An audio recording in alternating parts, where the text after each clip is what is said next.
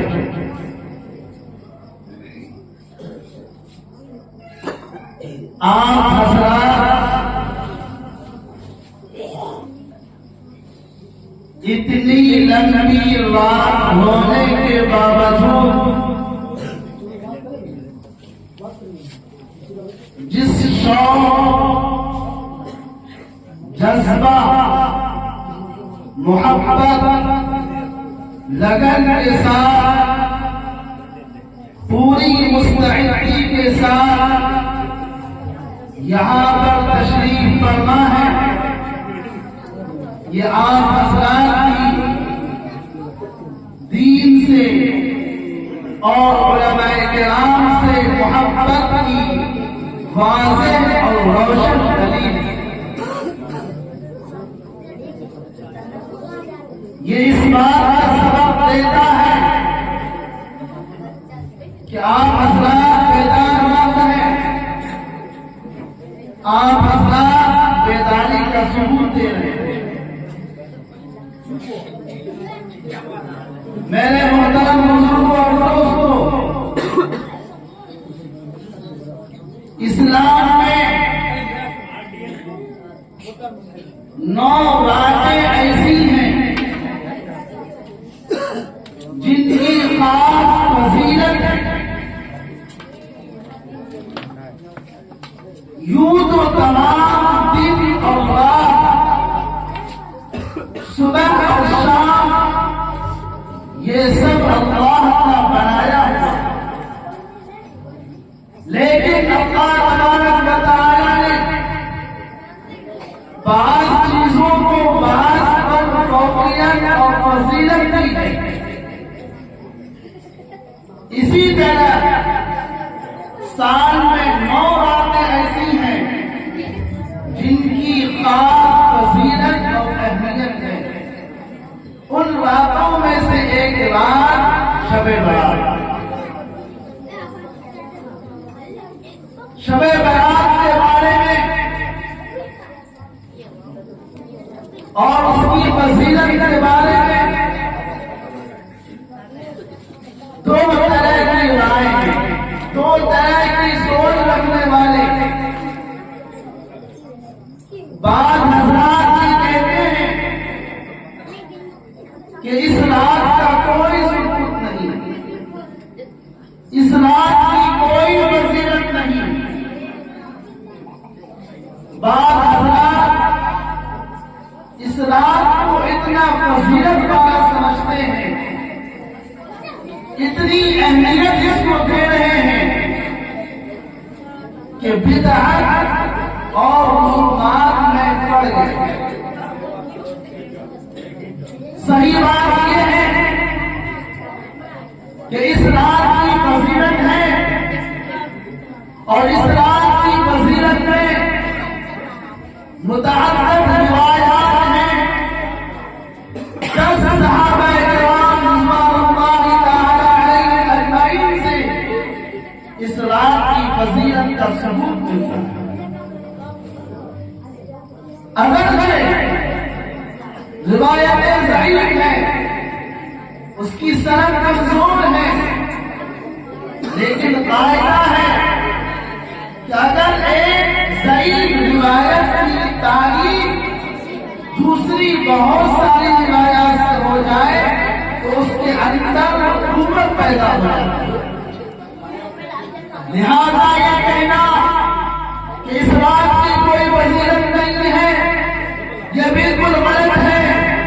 आइए मैं आपको बताता हूँ, नबी करीम सल्लल्लाहु अलैहि वसल्लम का फरमान है, हदीस के अंदर आता है, अल्लाह के नबी ने फरमाया कि जब निस्फ शाबान होती है, यानी 15 शाबान, तो अल्लाह तबारक व तआला की रहमत आसमान दुनिया पर नाज़िल होती है और उसके बाद ये सुबह तक ऐलान किया जाता है, आवाज लगाई जाती है कोई मांगने वाला उसको दिया जाए, है कोई मग़फ़िरत का तलब करने वाला उसको माफ कर दिया जाए, है कोई रोज़ी का तलबगार उसको रोज़ी दिया जाए।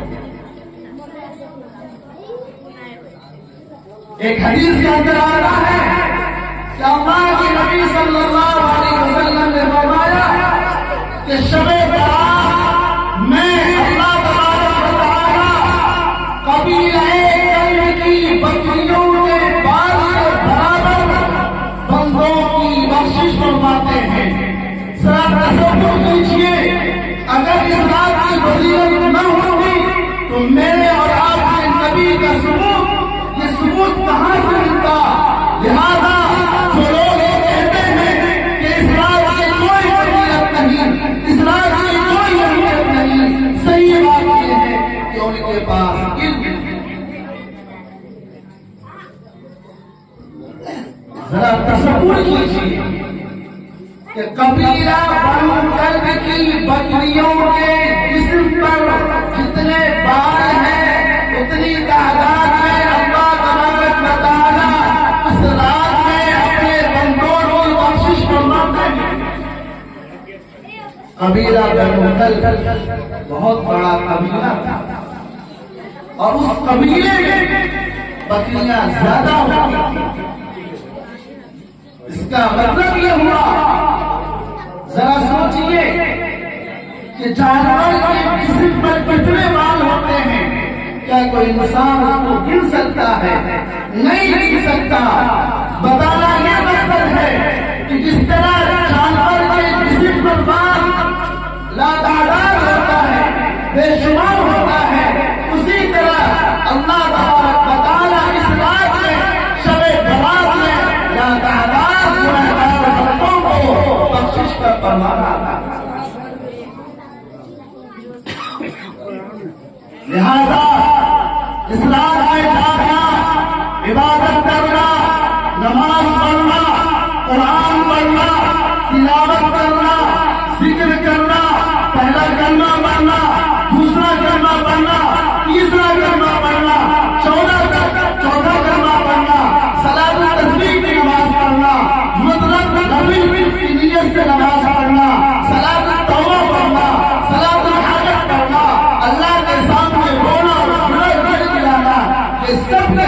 फजीलत का काम है सवाब। लिहाजा इस रात को इबादत में गुजारिए, नमाज में गुजारिए, तिलावत में गुजारिए, जिक्र व अज़कार में गुजारिए। अल्लाह तबारक व तआला के सामने रोइए और गिड़गिड़ाइए। अल्लाह तबारक व तआला को रोना और गिड़गिड़ाना बहुत पसंद है। अल्लाह तबारक व तआला को मुंतज़िर रहता है, इंतजार में रहता है कि मेरा बंदा मुझसे आके मांगेगा, मैं उसको अता करूंगा। जमीन गवाह है, आसमान गवाह है। उलमा लिखते हैं, उलमा ने बयान किया है कि माँ जितनी इंतजार अपने बिछड़े बेटे का नहीं करती, उससे ज्यादा इंतजार अल्लाह तबारक व तआला अपने बिगड़े बेटे वो तो ना मांगने से नाराज होता है, उसके खजाने में कोई कमी नहीं है। वो तो चाहता है, इंतजार में रहता है कि मेरा बंदा मुझसे आके मांगेगा, मेरे सामने रोएगा, गिड़गिड़ाएगा, आंसू बहाएगा और मैं उसको माफ कर दूंगा और किसी को बताऊंगा। अरे मनाना हो अल्लाह को कैसे मनाया जाता है, जरा बच्चों से सीखो, छोटे बच्चों से सीखो।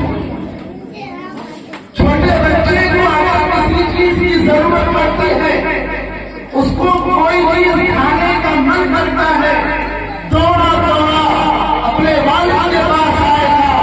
अगर वहां से पैसा नहीं मिलता है, अपनी माँ के पास जाता है, अम्मी मुझे पैसा दीजिए, बड़ा चीज लेनी है। अगर माँ मना कर देती है, मुसलमानों सुनो, एलर्जिया के मुसलमानों ध्यान से सुनो, वो बच्चा ऐसे नहीं चला जाता, बल्कि माँ की गर्दन में लपेट जाता है, माँ के आंचल को पकड़ लेता है। कभी दाएं से मनाता है, कभी बाएं से मनाता है, कभी आगे से मनाता है, कभी पीछे से मनाता है। जब एक वक्त आता है, माँ की ममता जोश में आती है, माँ पैसा निकालती है, बच्चे को दे देती है कि जाओ जाकर चीज खरीद लो और खा लो। खुदा की कसम, अल्लाह की ममता और मोहब्बत तो माँ से ज्यादा है। मुसलमानों बताओ, अल्लाह से मांगोगे तो अल्लाह नहीं देगा, उसके खजाने में कोई कमी नहीं है। इंसानों से ना मांगो, अल्लाह से मांगो। सब इंसान उसके मुहताज है। अल्लाह गनी व अंतुम फुक़रा। बादशाह अल्लाह का मुहताज, वज़ीर अल्लाह का मुहताज, पीएम और सीएम अल्लाह का मुहताज, एमपी और एमएलए अल्लाह का मुहताज और मुखिया भी अल्लाह के मुहताज, शरीर करीब दलील सब अल्लाह के मुहताज। चाहे इंसान हो, चाहे जानवर हो, कोई भी मखलूक हो, सब अल्लाह का मुहताज है। अल्लाह ने इंसान को अशरफुल मखलूकात बनाया है। अल्लाह ने इंसान की ज़बान के अंदर बोलने की सलाहियत है, आँख के अंदर देखने की सलाहियत है, कान के अंदर सुनने की सलाहियत है, दिमाग के अंदर सोचने की सलाहियत है। लिहाजा मुसलमानों, आज इस बात का इरादा करके उठो कि इंशाअल्लाह कल शब बारात है, हम अल्लाह के सामने रोएंगे, अल्लाह के सामने गिड़गिड़ाएंगे, अल्लाह को मनाएंगे।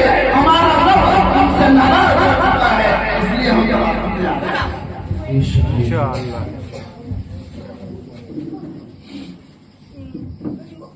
पता क्या चला, ये रात फजीलत वाली है, सवाब वाली रात है, कुरान वाली रात है, तिलावत वाली रात है। हाँ, ये बात सही है कि इस रात में इबादत का कोई खास तरीका नहीं। लोगों ने अपने मन से घर किया। आजकल लोग शब बारात के नाम से नमाज पढ़ने लगे, मसला मालूम करते हैं, आते हैं इमाम साहब, हजरत साहब, शब-ए बारात की नमाज कैसे पढ़ी जाएगी? मुसलमानों समझो इस बात को, शब-ए बारात के नाम से कोई नमाज नहीं। इस रात में न तो शब-ए बारात के नाम से कोई नमाज है और न नमाज का कोई खास तरीका है। लोग कहते हैं कि पहली रकात में फला सूरा इतनी मर्तबा पढ़ो और दूसरी रकात में फला सूरा इतनी मर्तबा पढ़ो। इस तरह नमाज पढ़ते हैं। इस तरह नमाज पढ़ने का कोई फायदा नहीं है, बजाय सवाब के उल्टा आपको गुनाह। लिहाजा जिस तरह और नमाजें हैं और घरों में नमाज पढ़ते हैं, 2 रकात करके पहली रकात में सूरह फातिहा और 1 सूरा लगाते हैं, फिर दूसरी रकात में अल्हम्दुलिल्लाह और फिर भी सूरा लगाते हैं। इसी तरह आपको पढ़ना है। 1 रकात में 1 सूरा वही पढ़ना है और फिर दूसरी रकात में दूसरी सूरा 1 मर्तबा पढ़ना है। जिस तरह और दिनों में हम नमाज पढ़ते हैं, उसी तरह नमाज पढ़ना है। नफ्ल की नीयत से ये नियत करना है कि अल्लाह मैं नफ्ल नमाज पढ़ रहा हूँ, वास्ते तेरे मेरा रुख काबा शरीफ की तरफ अल्लाहु अकबर, बस ये नियत होती है। लेकिन ये कहना कि नहीं हम 2 रकात पढ़ेंगे शब-ए बारात के नाम से और नमाज इस तरह पढ़ेंगे कि पहली रकात में अल्हम्दुलिल्लाह पढ़ेंगे और सूरह जो है सूरह इखलास कुल हुवल्लाहु अहद 10 मर्तबा पढ़ेंगे, फिर दूसरी रकात में यही सूरह 5 मर्तबा पढ़ेंगे। इस तरह पढ़ने से कोई फायदा नहीं मिलेगा। मैं बार बार कह रहा हूँ कि बजाय सवाब तो उल्टा गुनाह। इस बात को समझ लीजिए, कोई खास सुन्नत नहीं है, न कोई खास तरीका है। लिहाजा नमाज किस तरह पढ़ना है, इस तरह और में नमाज पढ़ते हैं अल्हम्दुलिल्लाह और 1 सूरा, फिर दूसरी रकात में अल्हम्दुलिल्लाह दूसरी, इस तरह पढ़ते हैं। अब आप चाहे 2 रकात पढ़े, 4 पढ़े, 6 पढ़े, जितने आपके अंदर इस्तिताअत है, ताकत है, कुव्वत है, आप पढ़िए। एक बात और समझिए, बाद लोग ये समझते हैं कि शब-ए बारात में पूरी रात जागना जरूरी है, पूरी रात जागेंगे तो शब-ए बारात कहलाएगा, तब समझा जाएगा कि हाँ हम शब-ए बारात में जागे हैं। हम लोग आजकल कैसे जाते हैं? नमाज पढ़ते हैं, न पढ़े, तिलावत करें न करें। कुछ नौजवान बाहर चले जाते हैं, मस्जिदों के बाहर गपशप करते हैं, तकरीर करते हैं और अल्लाह माफ करे क्या क्या कर रहे हैं, वो आपको सब पता है, इसको बताने की जरूरत नहीं। मुसलमानों चाहिए तो ये था कि हम जितनी देर जागते सुन्नत के मुताबिक जागते, चाहिए तो ये था कि हम आराम से घर में तन्हाई में जाकर नमाज पढ़ते। अगर घर के अंदर सुकून का माहौल नहीं है तो मस्जिद में चले जाएंगे और मस्जिद में जाकर वहां आराम से नमाज पढ़ते, तिलावत करते। लेकिन आज का हमारा नौजवान रात रात भर जाग रहा है, फुजूलियात में जाग रहा है और शोर शराबा में जाग रहा है और बार बार वो ऐसी वाहियात काम करते हैं, ऐसे गुनाह काम करते हैं कि जो रात सवाब कमाने की रात थी उस रात में गुनाह। इसलिए भाइयों, जागना कैसे, इसको समझिए। जागना इस तरीके से है कि आप इशा की नमाज पढ़ लीजिए, इशा की सुन्नतें वित्र पढ़ लीजिए, उसके बाद आप 2 रकात नफिल की नियत से जितनी चाहे नमाज पढ़िए। आप थक गए हैं, कुरान पढ़ लीजिए, जिक्र कर लीजिए। जिक्र के अंदर पहला कलमा है, दूसरा कलमा है, तीसरा कलमा है, इस्तिग़फ़ार है, दरूद शरीफ है, ये सब कुछ जिक्र के अंदर आता है। और बैठे रहिए तस्बीह के अंदर, यहाँ की उंगली पर पड़िए और पढ़ते रहिए। उसके बाद थक जाइए तो सो जाइए, नींद आ रही है सो जाइए, फिर उठिए, फिर वज़ू करके फिर दोबारा शुरू। लेकिन इस तरह मत जाइए कि थक गए, थोड़ा सा नमाज पढ़ लीजिए, फिर मस्जिद के बाहर जाकर वही मामला, वही शोर शराबा, वही हल्ला चिल्ला कर रहे हैं। और नतीजा क्या हो रहा है कि सुबह की नमाज कज़ा हो रही है। नफल के चक्कर में फर्क छूट रहा है। इसलिए भाइयों ऐसा नहीं, इस बात को समझिए कि इस रात में इबादत का कोई खास तरीका नहीं है। दूसरी बात, पूरी रात जागना जरूरी नहीं है। आप जितना देर जाग सकते हैं जागिए, नींद आ रही है सो जाइए, फिर उठिए, फिर वज़ू करके फिर जाइए। इस तरह आपको एक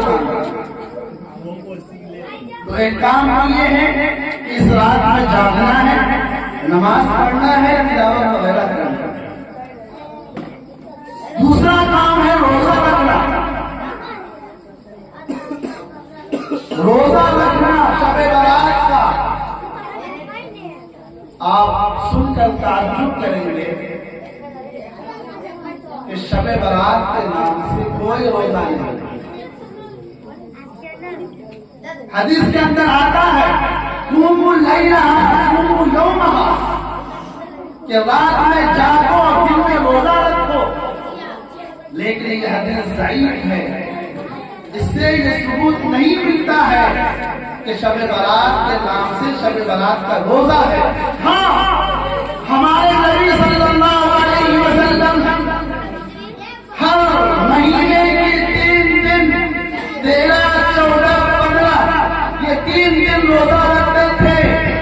और चूंकि 15 शाबान या 15 तारीख पड़ता है, इसलिए अगर कोई शख्स इस नीयत से रोजा रख लेता है कि हमारे नबी सल्लल्लाहु अलैहि वसल्लम भी 15 तारीख को रोजा रखते थे, अगर इस नीयत से रखता है तब तो सही है, लेकिन शब-ए बारात की नीयत से रखता है तो फिर गुनाह।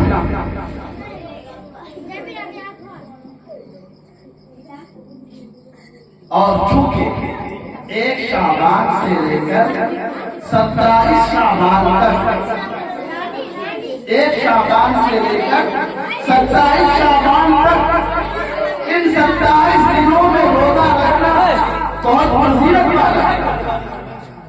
27 दिनों में से जिस दिन चाहे, जितना चाहे आप रखिए। लिहाजा अगर कोई शख्स शब-ए बारात का रोजा इस नीयत से रखे कि ये भी शाबान का एक दिन है, और ये नीयत कर ले कि हमारे नबी सल्लल्लाहु अलैहि वसल्लम भी हर महीने की 15 तारीख को रोजा रखते थे, इसलिए मैं भी रख रहा हूँ, उसको सवाब मिलेगा। लेकिन अगर कोई शख्स शब-ए बारात के नाम से रोजा रख रहा है और ये समझ रहा है कि शब-ए बारात का रोजा है, शब-ए बारात का रोजा इसी हदीस से साबित है। रोजा रखिए, लेकिन ये समझकर मत रखिए कि शब-ए बारात का रोजा है। ये समझकर रखिए कि हमारे नबी सल्लल्लाहु अलैहि वसल्लम 15 तारीख को रोजा रखते थे, इसलिए से 2 काम हो गए। पहला काम जानना, कैसे जानना है बता दीजिए। दूसरा काम रोजा रखना। अब तीसरा काम, इस रात में कब्रिस्तान जाना।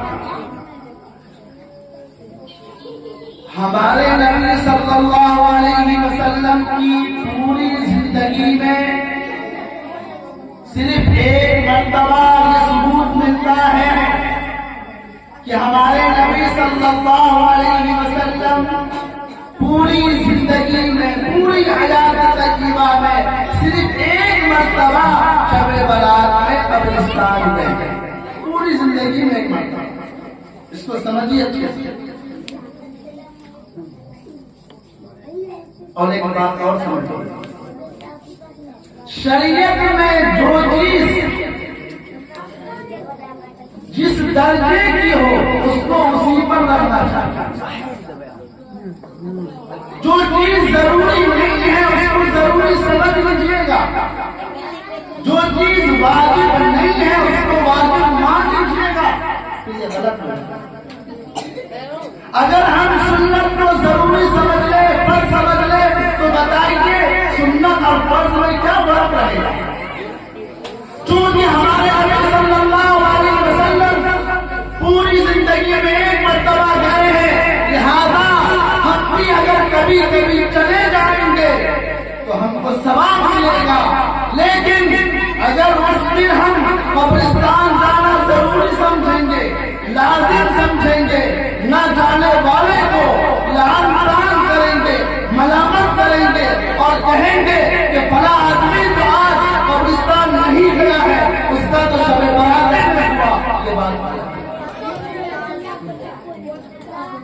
आप चाहें जाएंगे, लेकिन जिंदगी में एक मर्तबा साबित है, लिहाजा आप भी एक मर्तबा चले जाए, कभी कभी चले जाएंगे तो आपको सवाब मिलेगा।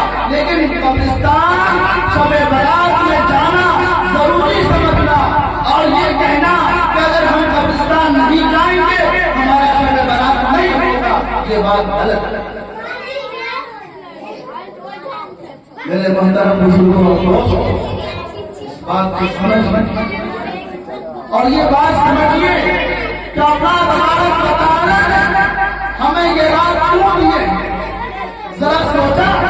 जरा सोचिए आप लोग, कभी सोचा है आप लोगों ने अल्लाह ने ये रात क्यों दिया? रमजान से 15 दिन पहले हमको ये रात क्यों मिली है? मुसलमानों, अल्लाह ने ये रात हमें इसलिए दिया ताकि हम रमजान के लिए बात हो जाए, अल्लाह से हमारा ताल्लुक मजबूत हो जाए।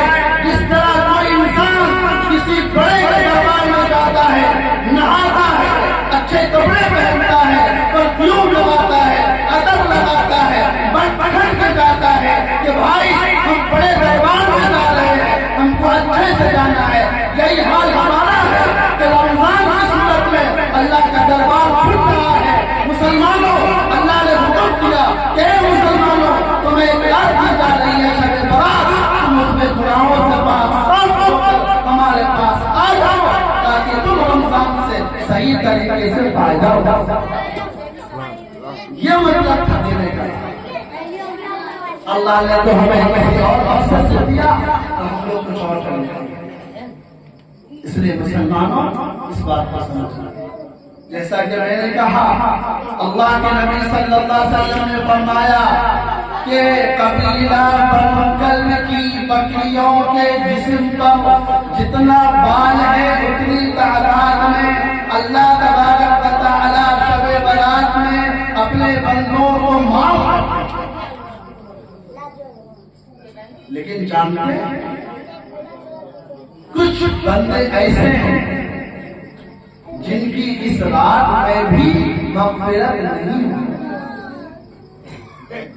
इतनी फजीलत वाली रात है, गुनाहों से माफी की रात है, बख्शिश की रात है, मगर मुसलमानों सुनो, 6 लोग हैं जिनकी इस रात में मग़फ़िरत नहीं हुई। 6 बदनसीब लोग हैं जिनको अल्लाह तबारक व तआला बख्शिश का परवाना नहीं देते हैं, उसको माफ नहीं करते। वो कौन लोग हैं? 6। फरमाया सबसे पहला वो बदबख्त इंसान जिसकी इस रात में मग़फ़िरत नहीं होती है, वो है मुशरिक। अल्लाह के साथ उसकी जात या सिफात में दूसरों को शरीक करने वाला, अल्लाह के अलावा किसी को हाजत रवा मानता है, मुश्किल कुशा मानता है, औलाद देने वाला मानता है, रोजी देने वाला मानता है, जो किसी और को अल्लाह के साथ शरीक करार देता है, अल्लाह तबारक व तआला उस बंदे लीजिए।